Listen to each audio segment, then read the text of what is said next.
This video, I'm going to tell you how I lost $250,000, and actually, I'm happy it happened. Now, stick to the end of the video because it's going to be an interesting story, and I'm going to tell you why I'm happy it happened. Hi, my name is Adrian. If this is your first time to the channel, welcome. This is Always Talk Money, and I like to talk money as it relates to everyday life, personal finance, business, and wealth building. Now, with that being said, let's get into the story of how I lost $250,000. Now, to first lose $250,000, you have to make $250,000. And I didn't lose $250,000 all at once. It was over a period of time. But I'm going to tell you that story. But before, I have to tell you how I made the money.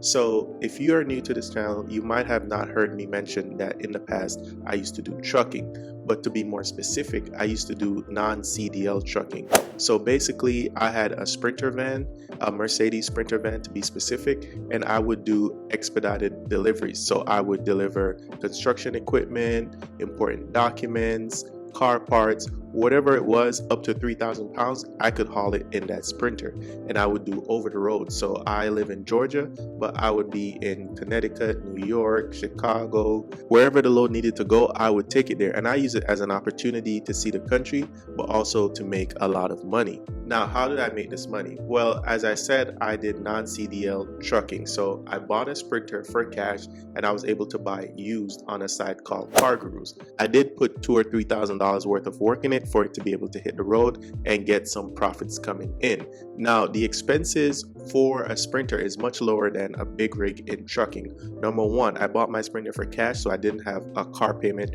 truck note, or anything like that.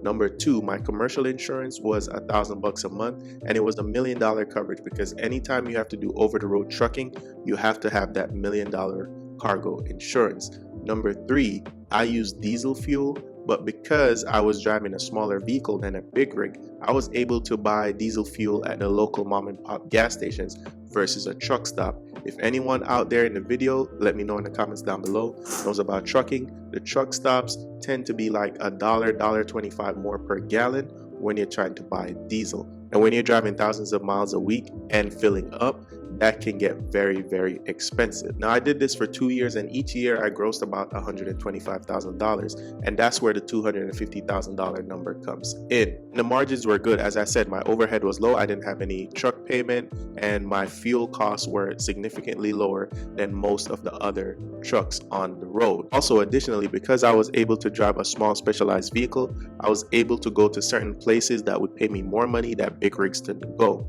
especially in the winter time.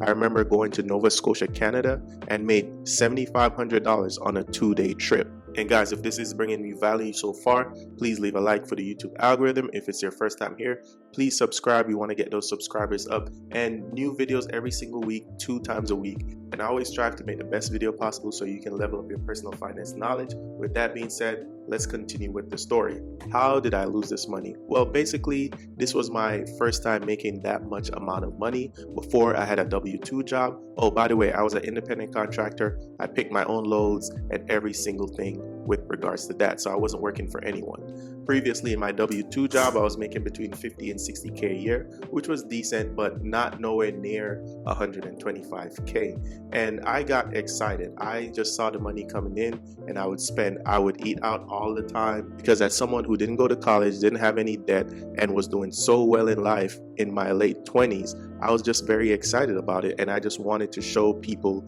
that I was doing well. I had multiple vehicles, still no car notes, and that was one of the best things I did, because as much money as I was spending, I would never put myself in a position where I had to pay monthly recurring payments, so to speak. I have consistently for the last 10 years keep my living expenses under $3,000 US per month. And if you think that's crazy, trust me, it can be done, especially if you're single and have no responsibilities.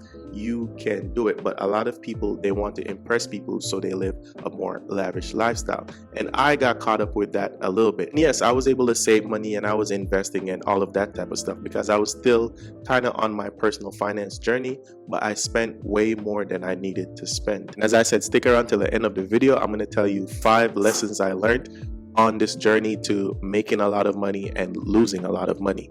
But before that, I want to tell you something. Keeping money is a skill, and that's a skill that I did not have.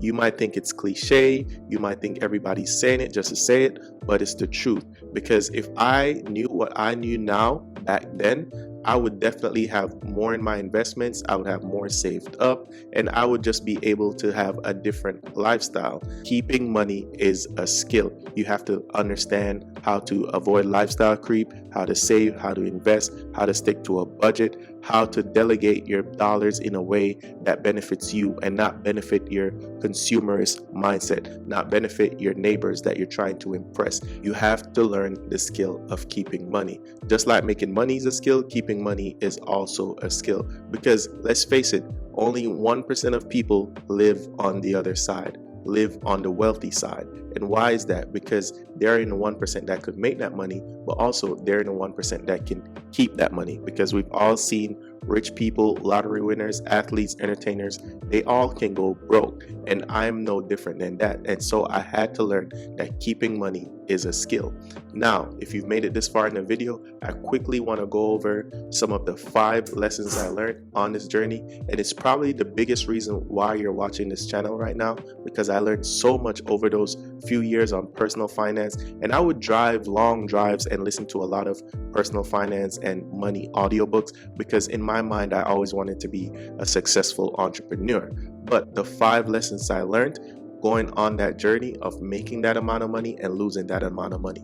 Lesson number 1, it takes money to make money. Before I had my W-2 job and went out on my own to do the trucking, I was never able to make more than $60K a year, right?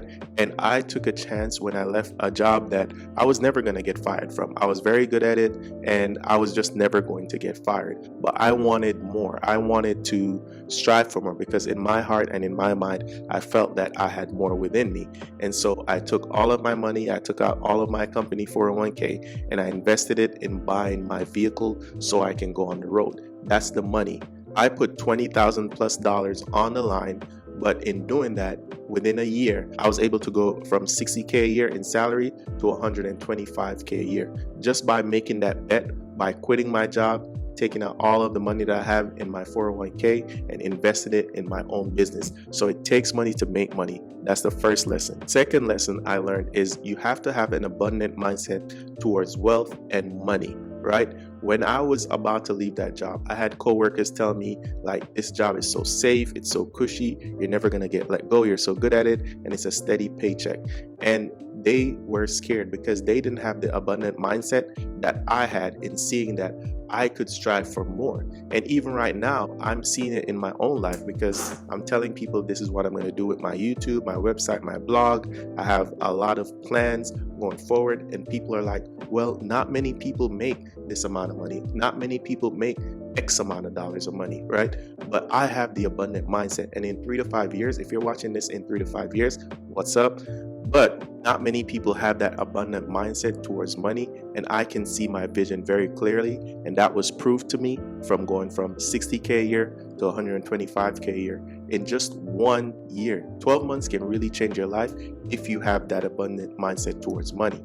The third lesson I learned is that in every loss, there's a lesson, because I didn't lick my wounds when I went through and spent all of that money that I made in trucking. No, in fact, I was actually inspired, because I was like, wow, if I was able to make that amount of money and lose it and still feel confident that I can do it again, I basically learned a valuable lesson. Now, was I happy that it cost me $250,000? No. But that was a lesson in itself. And you see this a lot in high profile people. Take Dave Ramsey, for instance, right? The reason why he's so rich and so successful right now is probably because he learned the lesson from going through bankruptcy. And he took that lesson to heart, and that shaped his future, that shaped his personality. And that made him a couple hundred millionaire worth in net worth, right? So in every loss, there's a lesson. So that's a third thing that I learned. The fourth thing that I learned is that leverage is everything in building wealth.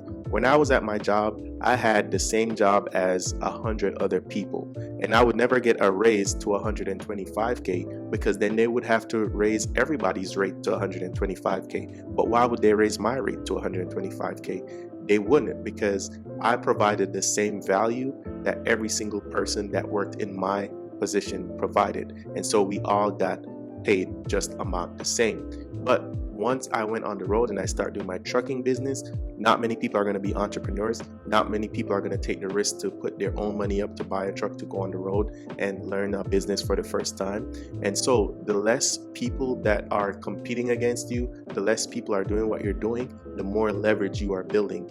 Picture this: a bottle of water in an oasis is worth next to nothing, but a bottle of water in a desert is probably priceless. And that's the power of leverage. So that's the fourth lesson I learned. Leverage is everything in building wealth. The fifth lesson I learned in building wealth on this journey and losing the 250K is that ownership is everything. Again, I could never in my W-2 job go to my boss and be like, oh, I would like to negotiate my rate to more money or to double my salary. But when I was in trucking and I owned my own truck, I drove for myself, I picked my own routes, I negotiated my own loads. When I was talking to dispatchers and they were like, hey, this is what it's going to charge, I could come back and be like, no, I need double that or triple that. Then they would be like, who has the final say? I do. And when you have the final say, you can use that to your benefit. Now, that's not to say everyone should quit their job and become a trucker or any type of entrepreneur, but even if you have a side hustle, even if you own stocks in your 401k, ownership is key, because what that does is it separates you from the rest of the people who have to actively all the time work for their money, who have to actively all the time let other people decide how their money is going to work, how much money they're going to make. When you are an owner, you decide how much you're going to make. Even in the stock market, if a stock is returning 10%, if you put $1,000 in, you're going to earn 10% on $1,000. But if you put $100,000 in, you're going to earn 10% on $100,000. And the fact that you own that $100,000 made you more money in returns because you were able to put your money where you wanted it to go, because you are the decision maker. And that's all it comes down to. As an entrepreneur, I work harder than I worked when I was in a W-2 job, but that's because I know that everything I do right now, I own all of my companies. I own all of my hustles and businesses and whatever the case may be. I own 100% of everything. And so every decision that gets made is congruent with what I want to do, and every profit that comes in is going to be all mine. If you've made it this far in the video, I appreciate you. Leave a like for the YouTube algorithm. Let me know in the comments down below what you thought about my little story time. Subscribe, become part of the family. Links down below for my free weekly newsletter, and also blog posts at alwaystalkmoney.com, as well as their stores with resources of things that I think will help you on your personal finance journey. With that being said, you guys have the great rest of your day.